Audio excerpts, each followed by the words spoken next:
Bonjour à tous, pour ce nouveau tuto, je vais vous montrer une petite astuce concernant les caméras Netatmo dans NT.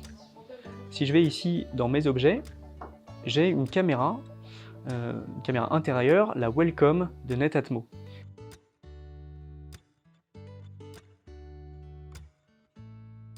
Cette caméra Netatmo, elle vous renvoie un certain nombre de notifications si elle est bien cochée parmi vos équipements, comme un objet vous renvoyant des notifications. Si je valide ici, vous risquez effectivement de recevoir beaucoup de notifications dès lors que le moindre mouvement ou la moindre personne, même connue, passe dans la maison. Mon conseil, c'est de venir ici dans les notifications, et bien décocher votre caméra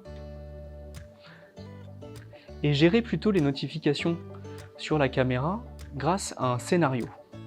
Si je vais dans mes scénarios et que je vais dans un scénario conditionnel, eh bien, je peux être beaucoup plus précis sur les conditions selon lesquelles je vais recevoir une alerte.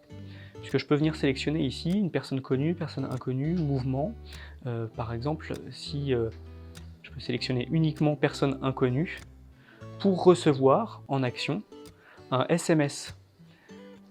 Ici, si je vais tout en bas dans les services, vous pouvez venir cocher la case SMS et pourquoi pas recevoir plutôt qu'une notif, un SMS qui va bien.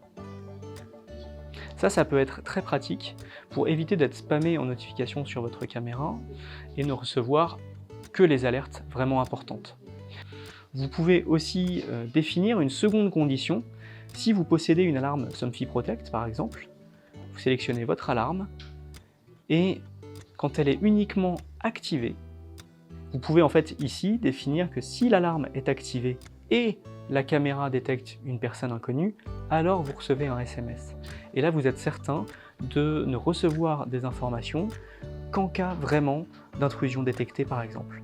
Voilà pour la petite astuce du jour, pour créer un scénario conditionnel vous permettant de n'être notifié par votre caméra qu'en cas d'urgence.